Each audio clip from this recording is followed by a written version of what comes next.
दिल्ली के जाफराबाद में गोलीबारी की घटना से दहशत फैल गया है। जाफराबाद थाना क्षेत्र में दो सगे भाइयों की गोली मारकर हत्या कर दी गई। मामला सोमवार मंगलवार की दरमियानी रात का है, जब बदमाशों ने दोनों भाइयों को गोली मार दी और फरार हो गए। मृतकों की पहचान नदीम और फजील के रूप में हुई है। मामला जाफराबाद के चौहान बांगर इलाके का है। सूचना मिलते ही पुलिस मौके पर पहुंची और दोनों भाइयों को अस्पताल पहुंचाया गया। वहां डॉक्टरों ने उन्हें मृत घोषित कर दिया। मृतकों के बड़े भाई का आरोप है कि उनकी बुआ के बेटों ने ही हत्या की इस वारदात को अंजाम दिया है। आपसी रंजिश में नदीम और फजील की हत्या की गई है। फिलहाल पुलिस ने शवों को पोस्टमार्टम के लिए भेज दिया है और बड़े भाई के आरोपों के आधार पर छानबीन शुरू कर दी है। आरोपियों की गिरफ्तारी के लिए कई टीमें गठित की गई हैं। इसके अलावा इलाके के सीसीटीवी फुटेज भी खंगाले जा रहे हैं। इस घटना में परिवार और पड़ोसियों ने क्या कुछ कहा, सुनिए। दो भाइयों को गोली मारी है, एक को हॉस्पिटल ले गए थे, जिसकी सांसें चल रही थी। अब पता नहीं है या नहीं है, अभी कोई मेरी जानकारी नहीं मिली। इनका नाम क्या है जो बॉडी पड़ी है? इनका नाम फजील है और जो हॉस्पिटल लेके गए? उनका नाम नदीम है, वो हैंडीकैप है। कितनी उम्र है उनकी? उनकी उम्र समथिंग 28-29 साल के आसपास होगी। अच्छा, और ये छोटे हैं? ये छोटे हैं। क्या काम करते थे?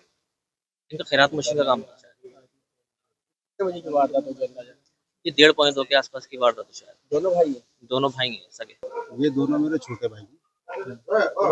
हमारी दोपहर हमारी एक फुप्पो का लड़का असद, बाप का नाम बाबुद्दीन, उसने मेरे को फोन किया था कि अपने भाइयों को समझा लो, मेरे से तेज चल रहे हैं, मैं इन्हें मार दूंगा। हम उसके घर पहुंचे थे, वहाँ कंप्रोमाइज हुआ। उसकी अम्मी, उसके दोनों भाई, उसके बाप, ये तीनों भाई वहाँ थे। तो वहाँ उन्होंने कहा ठीक है जी, कोई बात नहीं, कोई दिक्कत वाली बात नहीं है, जो भी मसला है सोल्ड आउट हो गया। लेकिन उसने हमें तभी कहा था कि किसी को रिकॉर्डिंग उसने भेजी थी, रिकॉर्डिंग कर रहा था, वो हमारे फ़ोन पे बात हुई, जो भी बात वहाँ हुई है उसके फ़ोन में रिकॉर्डिंग है वो सारी। और किसको भेजी उसने, इनके पीछे कौन है, ये इसके बारे में मुझे कुछ नहीं पता। अभी जो मारने में था असद का पूरा हाथ था, असद ही था यहाँ पे मौके पे। अच्छा वसीम भाई, झगड़ा किस बात को लेकर हुआ था? कुछ झगड़ा किसी बात को लेकर नहीं था। पहले वो भाई के साथ ही रहता था, छोटे वाले नदीम की गाड़ी वही चलाता था पहले। नदीम जो है वो 85% डिसेबल है, वो चल नहीं पाता।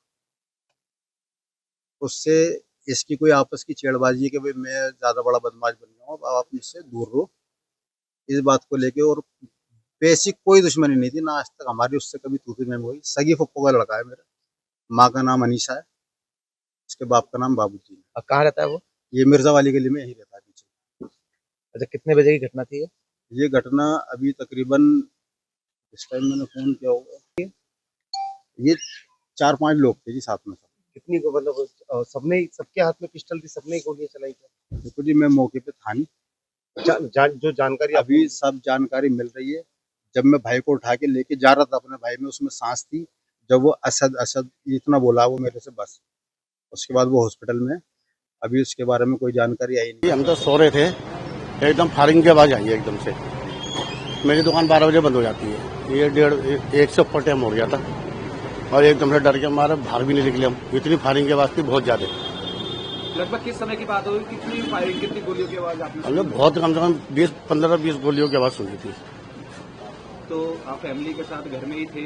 फैमिली के साथ घर में ही थे जी, बाहर निकले ही नहीं कोई, डर के हमारे बच्चे डर रहे थे बहुत ज्यादा। बाद में आप बाहर निकले होंगे तो क्या कोई स्थिति देखी आप? बस यहीं पड़े थे 2 जने, बस इतना देखा, बस कोई नहीं था यहाँ पे, कोई नजर नहीं आ रहा था, सब छोड़ के चले गए थे। हमारी तो बंद हो रही थी दुकानें एकदम ही। इतनी फायरिंग हुई, डर का माहौल है इस तरीके से? डर का माहौल है, डरना तो पड़ता ना, एकदम कौन आ जाएगा। और भी फैमिली से होंगी, लगभग कितने जने होंगे? कुछ फायरिंग से कुछ पता नहीं, झाँक के देखा ही नहीं हमने, बिल्कुल एकदम से हमने झाँक के देखा ही नहीं। हम तो एक साइड में कमरे में बैठ गए थे डर के मारे। अब एक फैमिली हमारी यहाँ पे, तो हम तो